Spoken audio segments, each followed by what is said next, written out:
मेरा pick I think yes, लगता है कि यूनाइटेड स्पिरिट्स पर ध्यान देना चाहिए। ट्रेड करे 1050 पर, स्टॉप होगा 1040 पर, टारगेट होगा 1080। अच्छी तेजी मिल सकती है क्योंकि बेस बहुत बढ़िया है यूनाइटेड स्पिरिट्स में। बाय कॉल गाबा साहब दे रहे हैं एकदम फ्राइडे मॉर्निंग को, और एक अपॉर्चुनिटी यहाँ पर अच्छी खासी बनी भी है। मानस, आपका ओपनिंग टिक क्या है क्विक सिग्नल? देखिए, एलआईसी हाउसिंग फाइनेंस में खरीदारी करने की राय रहेगी। 2 दिन पहले एलआईसी हाउसिंग फाइनेंस ने 20 डे मूविंग एवरेज को रीगेन कर लिया था।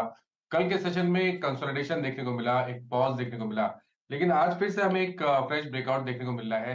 इसलिए एलआईसी हाउसिंग फाइनेंस में खरीदारी करने की राय रहेगी। करंट लेवल्स पे खरीदारी करिए। स्टॉप लॉसेस 464 के रहेंगे और 485 तक के टारगेट्स पॉसिबल है स्टॉक में, एलआईसी हाउसिंग फाइनेंस में।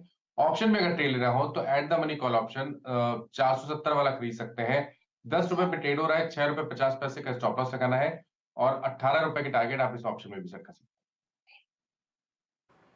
जी हाँ, याद रखिएगा एनबीएफसी है, पर डरिएगा मत। हाउसिंग लोन पे ऐसा कोई दिक्कत नहीं है, अनसिक्योर्ड लोन की कैटेगरी में ये नहीं आता है। निफ्टी स्टिल बेटर है, याद रखिएगा। अदर सेक्टर्स का इम्पैक्ट इस पर क्लियरली विजिबल है। ब्रेथ थोड़ी सी अच्छी है, तो निफ्टी उसका एडवांटेज कैरी कर रहा है, but as of now not exactly nifty bank. अगला ट्रेड पिक करते हैं आशीष बहती जी, आपका ट्रेड क्या रहेगा?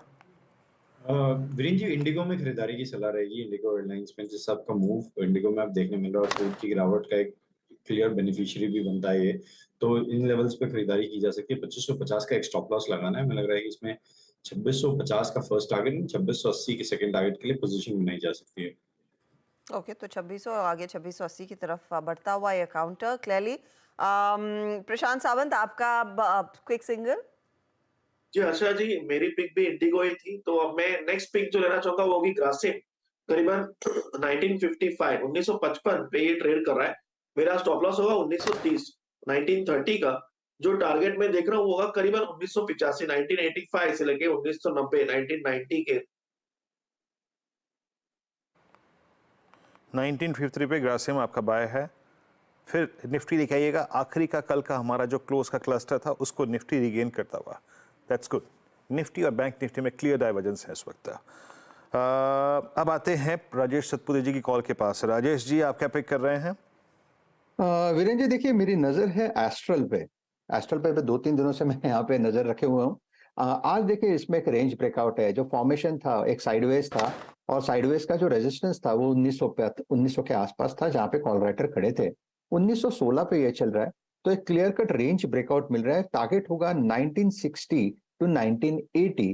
तो it's a buy in Astral. Your stop loss should be at 1890। तो ये सारे वो ट्रेड्स सभी तेजी वाले ट्रेड्स, लेकिन हमारी नजरें मंदी वाले सौदों पर भी जा रही है। पार्थिव, आरबीएल बैंक बड़ा नॉक, 8% नीचे वायदे में। एसबीआई कार्ड फिर उसके बाद 6.5% का नुकसान। AB capital, IDFC first, LNT financial holding, सब में हम देख रहे हैं भारी गिरावट। और बजाज फाइनेंस, पहले तो बजाज फाइनेंस पर आपकी क्या राय रहेगी? परसों वो अपडेट आया कि 2 प्रोडक्ट्स पर लेंडिंग डिजिटली रोक दी गई है, और आज ये रिस्क वेट वाला मामला आया। यहाँ पर करना क्या है? कंस्ट्रिंग स्टॉक कल घूमा अच्छे से, आज टिकेगा या नहीं पॉजिटिव में? हमारा व्यू पॉजिटिव है, और ये जो करेक्शन है उसका डेफिनेटली इन्वेस्टर्स को लाभ उठा के बाई करनी चाहिए। Simple reason, Bajaj finance unlike दूसरे जो एनबीएफसी है उसके पास एक क्षमता है बहुत अच्छा कैपिटल रेज करने की एट रिलेटिवली ऑप्टिमम कॉस्ट। ये इम्पैक्ट के बाद भी उसका CET1 रेशियो करीबन 21-21.5 के आसपास है, जो रेगुलेटरी हर्डल से काफी ऊपर है। और हमेशा बजाज फाइनेंस में मैनेजमेंट ने भी ये बताया कि जो कंज्यूमर फाइनेंस सेंट्रिक जो लोन है और जो बिजनेस मॉडल उसके सेंटर्ड है, उनको थोड़ा डी-रिस्क करके थोड़ा डिवर्सिफाई भी करना है, which is always a good thing. तो मुझे लगता है कि हिस्टोरिकली जब भी बजाज फाइनेंस में कोई भी रेगुलेटरी हर्डल्स की वजह से बड़ा करेक्शन आया है, तो हमने देखा है कि investors have latch up to the stock और बॉट। तो मुझे लगता है कि यहाँ से भी अगर 5% जितना करेक्शन आता है तो I think valuation long term के लिए ऐसे अट्रैक्टिव हो जाता है। और इसमें मुझे ऐसा नहीं लग रहा कि बिजनेस मॉडल में कोई बड़ा चेंज होगा। डेफिनेटली जो ईएमआई रिलेटेड जो सैंक्शनिंग है उसमें उनको आई थिंक जो भी चेंजेस करने वो लोग कर पाएंगे, दे हैव दैट टीम। तो उस लिहाज से मुझे लग रहा है कि यहाँ पे बाई करनी चाहिए। 116 है 65 रुपए के भाव पर, क्या उनके लिए क्या राय बनेगी? सर आईडीबीआई बैंक को अगर देखें तो यहाँ पे ऑल्दो आज तो काफी गिरावट देखने को मिली है और रिसेंट में भी जिस तरीके के करेक्शन इसने फेस किया था वहां पे जाते हुए एक स्टॉक ने करीबन 60 रुपए के आसपास एक स्ट्रॉन्ग सपोर्ट लिया था। अगर ये लेवल्स अगर होल्ड आउट करता है इन कमिंग डेज तो यहाँ पे एक कंसोलिडेशन या एक माइनर अपसाइड आपको देखने को मिल सकता है। अगर पेशेंटली इन्वेस्ट करके रखेंगे तो आईडीबीआई के अंदर आपको अच्छे रिटर्न्स बन सकते हैं, बट यहाँ पे आपको काफी पेशेंस की तरह रखना पड़ेगा स्टॉक को होल्ड करने में। और मेरा मानना है कि यहाँ पे जिस तरीके का 60 रुपए पे लेवल बना है ये ना टूटते हुए अगर आगे फॉलो अप बाइंग आपको दिखती है तो यहाँ से आपको बढ़त देखने को मिल सकती है। बट अगर 60 रुपीज का लेवल टूटता है तो यहाँ पे आपको गिरावट भी स्टॉक के अंदर दिख सकती है जो कि करीबन 52 से 53 रुपए तक स्टॉक को खींच के ले जा सकती है। ओके, ये राय इसमें बन रही है। निधि अग्रवाल के सवाल है, इनके पास एमजीएल, आईजीएल और टाटा केमिकल्स के शेयर हैं। एमजीएल 851 पर है, आईजीएल 430 पर, टाटा केमिकल 1157 पर। क्या करें ये? जी सर बिल्कुल।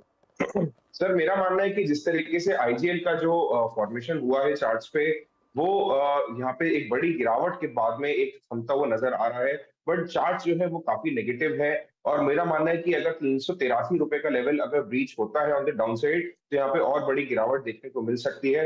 अगर यहाँ पे अगर आप देखें अगर 380 रुपए का लेवल टूटता है तो यहाँ पे गिरावट देखने को मिलेगी, तो मेरा मानना है कि वॉच लिस्ट में रखें और 380 अगर टूटता है तो डेफिनेटली यहाँ से एग्जिट लें। ओके, ये राय बन रही है। अच्छा, डी लिंक पे आपकी क्या राय है? डी लिंक 500 शेयर है 336 के भाव पर।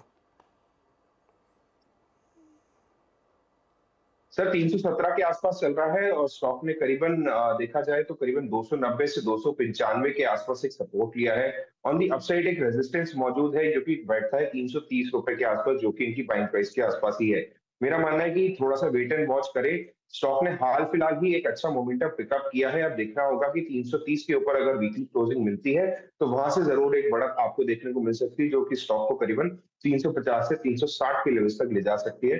तो वेट एंड वॉच लिस्ट में रखें और अगर नीचे के साइड में अगर 300 का लेवल टूटता है तो जरूर आप वहां से एग्जिट लें, क्योंकि वहां से गिरावट भी आ सकती है जो कि स्टॉक को करीबन 270 रुपए तक के लेवल तक ले जा सकती है। अच्छा, एसबीआई आज करीब 3% नीचे 567 पे ट्रेड कर रहा है और एसबीआई से जुड़ा ही सवाल है विशाल दिवाकर का। इनके पास बता दें कि मनी कंट्रोल पर दिए गए विचार एक्सपर्ट्स के अपने निजी विचार होते हैं। वेबसाइट या मैनेजमेंट इसके लिए उत्तरदायी नहीं है। यूजर्स को मनी कंट्रोल की सलाह है कि कोई भी निवेश निर्णय लेने से पहले सर्टिफाइड एक्सपर्ट की सलाह लें।